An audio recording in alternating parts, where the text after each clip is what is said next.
Hey everyone, this is Kimberly. Today's video might feel a little different from what I usually upload, so you might notice a bit of a new vibe. Personally, I really enjoy listening to English podcasts in my free time, and I found that it actually helps a lot with my listening skills, more than I expected. So I thought, why not become your podcast for a change? This is a bit of a new experiment for me, but I also think it's a great way to share my thoughts with you more deeply by focusing on just one topic at a time. I hope it can become a meaningful way for us to connect. So let's get started. Let me begin with a question that sounds simple, but can shake the way we live our lives. How hard should we really be working? It's a question we don't often ask. We focus on how to be more productive, how to work faster, how to do more with less. But today, I invited you to slow down with me, to pause, to reflect. Not on what we've achieved, but on what it's costing us to keep achieving. In today's world, working hard isn't just expected, it's celebrated. Think about the phrases we hear every day. Rise and grind. Sleep is for the weak. Hustle harder. Work now, rest later. We admire people who are always busy. People who work 12-hour days, who answer emails at midnight, who never seem to stop. We've created a culture where being exhausted means you're important, where burnout means you're doing well, where if you slow down, you're seen as falling behind. But here's the truth. Working hard doesn't always mean living better. And working non-stop doesn't guarantee success. It often leads to disconnection. I used to be proud of how hard I worked. I wore it like a badge of honor. I worked late, I skipped meals, I said yes to everything. I told myself I was committed, but deep down I was afraid of not being enough. Afraid that if I slowed down, people would forget me. There was a time where I was constantly working. I felt motivated, driven, and even proud of how much I could get done. People around me praised me for being dedicated and disciplined. And honestly, I enjoyed that feeling. But something unexpected happened when I finally took a break. At first, I thought rest would feel good, but instead, I felt uneasy, restless, even anxious. There was this strange sense of guilt just sitting still, as if I was wasting time, falling behind, or doing something wrong. That's when I realized maybe my work ethic wasn't as healthy as I thought.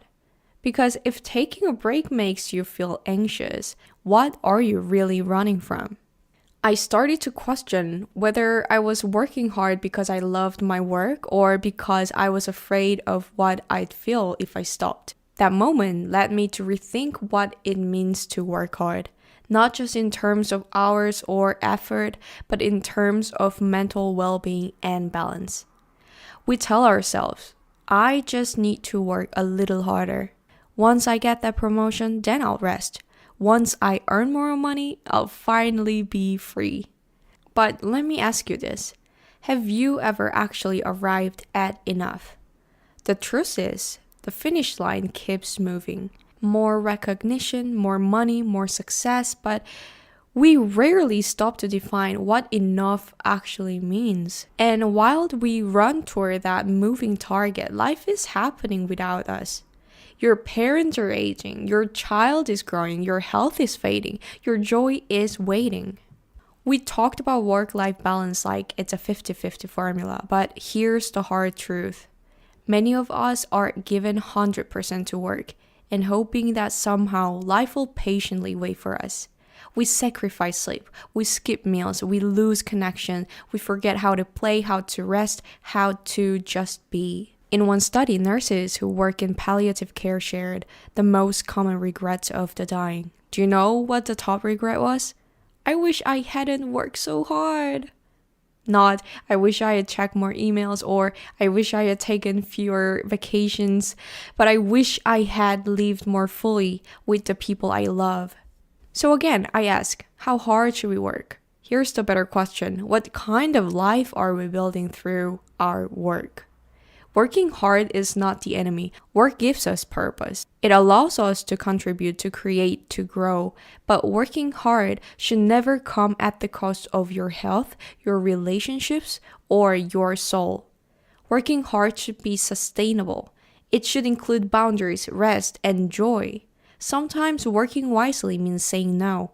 Sometimes it means taking a nap. Sometimes it means leaving the office even when there's more to do. We need a new definition of success. Not just promotions, not just profit, but presence. Success should not be measured by how tired you are, but by how fully you're living.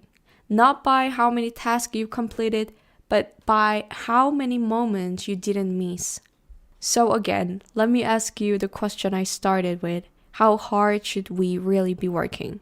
Hard enough to grow, hard enough to be proud of your effort, but not so hard that you forget why you started it.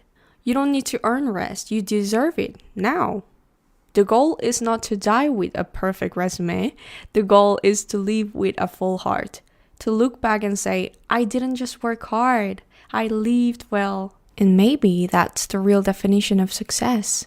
Not measured in promotions, paychecks, or how many hours you spent at the desk, but in the mornings you woke up excited, in the people you showed up for, in the moment you put your phone down and really listened.